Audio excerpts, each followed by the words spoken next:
My name is Hussein, and today I will be discussing the Battle of Brody, the largest tank battle of World War II.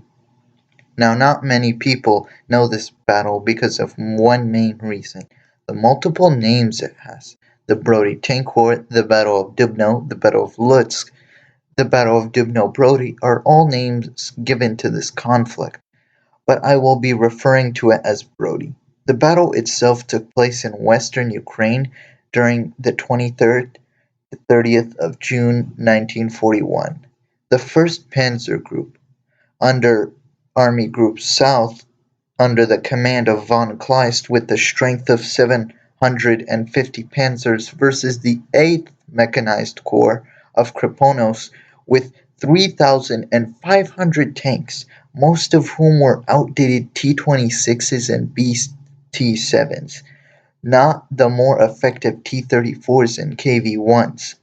All the tanks would only fight on a small front of 70 kilometers or 42-mile front, while the more famous Battle of Perekhovka only had 306 German tanks and 850 Soviet tanks.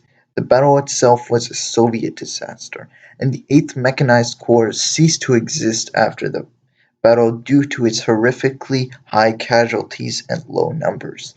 The main reason why the battle was lost can be said in the following points: the lack of crew training resulting in poor coordination and maintenance of tanks, the lack of radios which severely limited Soviet tank coordination, the lack of modern tanks such as the T-34 and KV-1, German air superiority which meant modern tanks such as KV-1s and T-34s can be easily destroyed by aircraft, poor military coordination due to Soviet reorganization of the army in early 1941, the surprise of the invasion, the lack of infantry to support tanks and defend against AT guns, the lack of logistics such as trucks, cars, vehicles, fuel, and ammunition.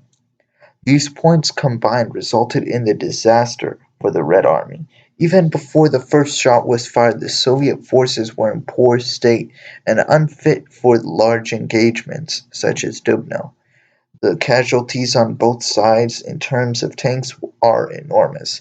The 1st Panzer Group against the 8th Mechanized Corps alone lost 200 tanks, while the 8th Mechanized Corps lost 800 tanks. Overall, the battle is not discussed much in Western media nor in Russian/Ukrainian media, resulting in very little literature written about the conflict.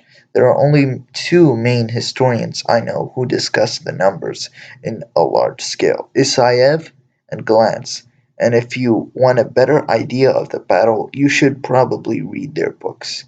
This was Hussein, and thank you for watching.